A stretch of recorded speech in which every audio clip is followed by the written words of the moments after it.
Hello दोस्तों, नमस्कार दोस्तों। आज मैं लेके आई हूँ नई कथा, गणेश चतुर्थी व्रत कथा।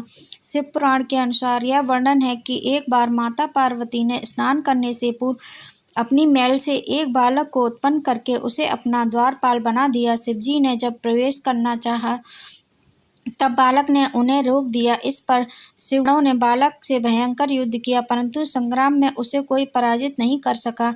अंतोगत्वा भगवान शंकर ने क्रोधित होकर अपने त्रिशूल से उस बालक का सर काट दिया, जिससे भगवती परावती क्रुद्ध हो उठी और उन्होंने प्रलय करने की ठान ली। भयभीत देवताओं ने देवर्षि नारद की सलाह पर जगदम्बा की स्तुति करके उन्हें शांत किया। शिवजी के निर्देश पर विष्णु जी उत्तर दिशा में सबसे पहले मिले जीव हाथी का सिर काट कर ले आए। मृत्युंजय रुद्र ने गज के उस मस्तक को बालक के धड़ पर रखकर उसे पुनर्जीवित कर दिया। माता पार्वती ने हर्षातिरेक से उस गजमुखा बालक को अपने हृदय से लगा लिया और देवताओं में अग्रणी होने का आशीर्वाद दिया। ब्रह्मा विष्णु महेश ने उस बालक को सर्वाद्य घोषित करके अग्रपूज्य होने का वरदान दिया। भगवान शंकर ने बालक से कहा, गिरिरानंद विद्यनाश करने में तेरा नाम सर्वोपरि होगा। तू सबका पूज्य बनकर मेरे समस्त गणों का अध्ययन हो जा। गणेश्वर ने तू भाद्रपद मास के कृष्ण पक्ष की चतुर्थी को चंद्रमा के उदित होने पर उत्पन्न हुआ है।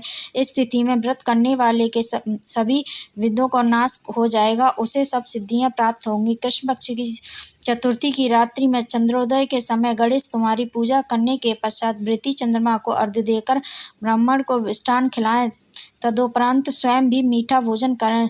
वर्षांतर श्री गणेश चतुर्थी का व्रत करने वाली की मनोकामनाएं अवश्य पूर्ण होती हैं। गणेश चतुर्थी व्रत कथा के अनुसार एक बार भगवान शंकर और माता पार्वती नर्मदा नदी के निकट बैठे थे। वहां देवी पार्वती ने भगवान भोलेनाथ से अपना समय व्यतीत करने के लिए चौपड़ खेलने को कहा। भगवान शंकर चौपड़ खेलने के लिए तो तैयार हो गए, परंतु इस खेल में हार जीत का फैसला कौन करेगा, इसका प्रश्न उठा।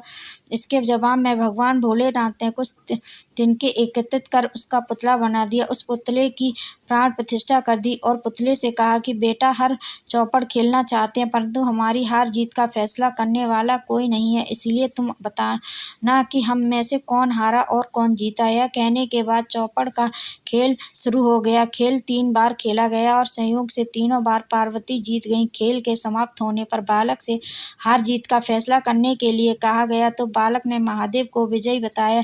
यह सुनकर माता पार्वती क्रोधित हो गई। उन्होंने क्रोध में आकर बालक को लंगड़ा होने व कीचड़ में पड़े रहने का श्राप दे दिया। बालक ने माता से माफी मांगी और कहा कि मुझसे अज्ञानवश ऐसा हुआ, मैंने किसी द्वेष में ऐसा नहीं किया। बालक के क्षमा मांगने पर माता ने कहा कि यहाँ गणेश पूजन के लिए नाग कन्याएं आएंगी, उनके कहे अनुसार तुम गणेश व्रत करो, ऐसा करने से तुम मुझे प्राप्त करोगे। यह कहकर माता भगवान शिव के साथ कैलाश पर्वत पर चली गई। ठीक 1 वर्ष बाद उस स्थान पर नाग कन्याएं आई। नाग कन्याओं से श्री गणेश के व्रत की विधि मालूम करने पर उस बालक ने 21 दिन लगातार गणेश जी का व्रत किया। इसकी श्रद्धा देखकर गणेश जी प्रसन्न हो गए और श्री गणेश ने बालक को मनोवांछित फल मांगने के लिए कहा। बालक ने कहा कि एक मुझसे इतनी शक्ति दीजिए कि मैं अपने पैरों से चलकर अपने माता पिता के साथ कैलाश पर्वत पर पहुंच सकूं और वो यह देख प्रसन्न हो। बालक को यह वरदान दे श्री गणेश अंतर्ध्यान हो गए। बालक इसके बाद कैलाश पर्वत पर पहुंच गया और अपने कैलाश पर्वत पर पहुंचते